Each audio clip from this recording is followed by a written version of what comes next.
Hello guys, வணக்கம். This is Anbuseelan. இன்னைக்கு நம்ம என்ன பார்க்க போகிறோம் அப்படின்னா, இன்ட்ராடேக்கான டாப் 5 ஸ்டாக்ஸ் என்னென்ன அப்படிங்கிறத என்டையராக இந்த வீடியோவில் பார்க்க போகிறோம். பிகினராக இருக்கிறீங்க அப்படின்னா இந்த வீடியோ ஸ்கிப் பண்ணாமல் முழுமையாக பாருங்கள். எஜுகேஷன் பர்பஸ்க்காக என்னுடைய டெலகிராம் குரூப், வாட்ஸ்அப் குரூப்பில் இணையனும் விருப்பம் உள்ளவங்க டிஸ்கிரிப்ஷன் பாக்ஸில் லிங்க் கொடுத்துருக்கேன். அந்த லிங்கை பயன்பெற்று கொள்ளலாம். இப்போ நம்ம வீடியோக்குள்ளே போகலாம். ஸோ ஃபர்ஸ்ட் நம்ம பார்க்கக்கூடியது என்ன அப்படின்னா கனரா பேங்க். இதை பொறுத்த மட்டும் வரக்கூடிய நாட்களில் இன்ட்ராடேக்கு நீங்கள் பார்த்துக்கிட்டீங்க அப்படின்னா 600க்கு மேலே போயிருச்சு அப்படின்னா நீங்கள் என்ட்ரி பாயிண்ட்டை கொடுத்து ப்ராஃபிட்டை மேக் பண்ணிக்கலாம். சரிங்களா? இன்னொன்று இதில் எல்லாத்துக்குமே ஒரு இஷ்யூ இருக்குது. எப்படின்னா ஸ்டாப் லாஸ் எங்கே ஃபிக்ஸ் பண்ணுறது அப்படிங்கிறது. இன்ட்ராடேக்கு அப்படின்னு நீங்கள் பார்க்கும்போது டைமிங்கில் தான் ட்ரேட் பண்ணணும். சரிங்களா?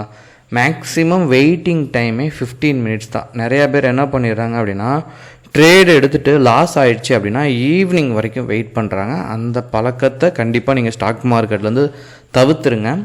ஏன் அப்படின்னா, ஹியூஜ் லாஸ் யாருக்கு வருது அப்படின்னா இந்த மாதிரி ஹோல்டிங்கில் எடுத்துகிட்டு போகிறவங்களுக்கு தான். ஸோ இன்ட்ராடே அப்படின்னு நினச்சிட்டிங்கன்னா இன்ட்ராடே பண்ணுங்கள். ஓகேங்களா? அப்புறம் விபிஎல் இதை பொறுத்த மட்டும் 1458 பிரேக் பண்ணிடுச்சு அப்படின்னா என்ட்ரி பாயிண்ட்டை கொடுக்கலாம்.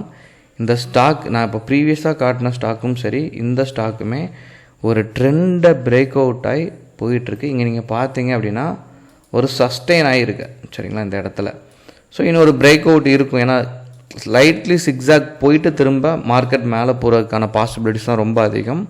ஸோ 1458 பிரேக் பண்ணிடுச்சு அப்படின்னா என்ட்ரி பாயிண்ட்டை கொடுத்து ப்ராஃபிட்டை மேக் பண்ணலாம்.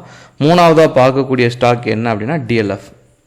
ஸோ தொடர்ந்து ஒரு நல்ல பீக்கில் வந்துக்கிட்டு இருக்கக்கூடிய ஒரு ஸ்டாக். சரிங்களா? வரக்கூடிய நாட்களில் 870 கூட கரெக்டான மார்க் தான். சரிங்களா? ஸோ பிரேக் அவுட் ஆயிடுச்சு அப்படின்னா என்ட்ரி பாயிண்ட்டை கொடுத்து ப்ராஃபிட்டை மேக் பண்ணலாம். நாலாவதாக பார்க்கக்கூடிய ஸ்டாக் ட்ரெண்ட். ஸோ இந்த ஸ்டாக்கை பொறுத்த மட்டும் 4042 பிரேக் பண்ணிடுச்சு அப்படின்னா என்ட்ரி பாயிண்ட் கொடுத்து ப்ராஃபிட்டை மேக் பண்ணலாம். கடைசியாக பார்க்கக்கூடிய ஸ்டாக் ரொம்ப முக்கியமான ஸ்டாக் எம்சி.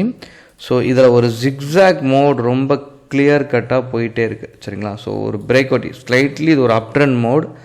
ஸோ 1150 பிரேக் பண்ணிடுச்சு அப்படின்னா என்ட்ரி பாயிண்ட்டை கொடுத்து ப்ராஃபிட்டை மேக் பண்ணலாம். இப்போ அந்த 5 ஸ்டாக்குமே எப்படி மார்க்கெட்டில் யூட்டிலைஸ் பண்ணுறது அப்படிங்கிறது தான் இங்கே நிறைய பேருக்கு இஷ்யூவாக இருக்கும். இப்போ மண்டே மார்க்கெட் பாசிட்டிவ் அப்படின்னா இங்கே இருக்கிற நம்ம பெஸ்ட்டான ஸ்டாக் வச்சுருக்கோம்ல, அதில் முதல் 5 இடத்துலையோ நெக்ஸ்ட்டு 50ல் முதல் 5 இடத்துலையோ 10 இடத்துலையோ வந்துருச்சு அப்படின்னா அந்த பிரேக் அவுட்டில் ப்ராஃபிட் இருக்கும். நிறையா பேக் டெஸ்ட் பண்ணுங்கள். சரிங்களா?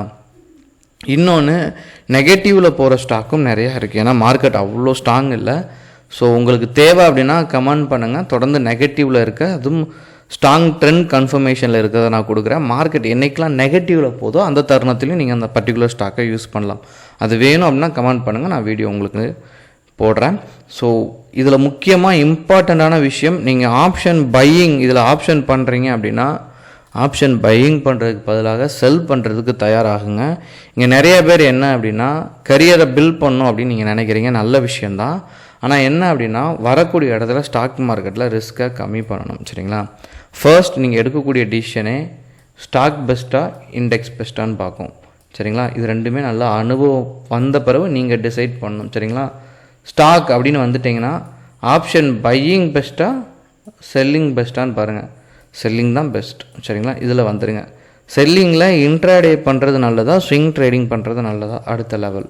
ஸோ எங்கெங்கெல்லாம் ஸ்டாக் மார்க்கெட்டில் ரிஸ்க்கை கம்மி பண்ண முடியுமோ நீங்கள் ரிஸ்க்கை கம்மி பண்ணிட்டு வரணும். அப்போ தான் நீங்கள் ஸ்டாக் மார்க்கெட்டில் சஸ்டெயின் ஆக முடியும். சரிங்களா? நிறைய உங்களுக்கு என்ன சொல்லுவாங்க, ரொம்ப பொறுமையாக இருக்கணும், அப்புறம் சைக்கலாஜிக்கல் என்ன அப்படிங்கிறது தெரியணும். இதெல்லாம் தாண்டி இது எல்லாத்துக்குமே இருக்கிற மேஜரான பிரச்சனை. சின்ன லாஸ் வரும்போது எல்லாமே உங்களுக்கு ஃபியர் எல்லாமே இருக்கும். பட் அதெல்லாம் ஒன்ஸ் நீங்கள் ஓவர் கம் பண்ணுவீங்க. பண்ண அப்புறமா ரிஸ்க்கு எங்கெல்லாம் ஸ்டாக் மார்க்கெட்டில் கம்மி பண்ணும் அப்படிங்கிற எஃபர்ட்டை போடுங்க. ஏன் அப்படின்னா ஆப்ஷன் செல்லிங்கில் ஹெட்ஜிங் பண்ணுறீங்க அப்படின்னா உங்களுக்கு லாஸுக்கான பாசிபிலிட்டிஸ் ரொம்ப கம்மி. இங்கே டைம் டிகே அப்படிங்கிற ஒரு விஷயம் இருக்குது. சரிங்களா? உங்களுக்கு வேல்யூஸ் எல்லாமே குறையும். நாளாக ப்ரீமியம் எல்லாமே கரையும். அது உங்களுக்கு இங்கே ஸ்ட்ராங் கன்ஃபர்மேஷன் கொடுக்கும். உங்களுக்கு ஏதாவது டவுட் இருக்குன்னா கண்டிப்பாக கமெண்ட் பாக்ஸில் உங்களுடைய கமெண்ட்டை தெரிவிங்க. Okay guys, thank you so much for வாட்சிங் this video. Ta ta, bye bye, see you.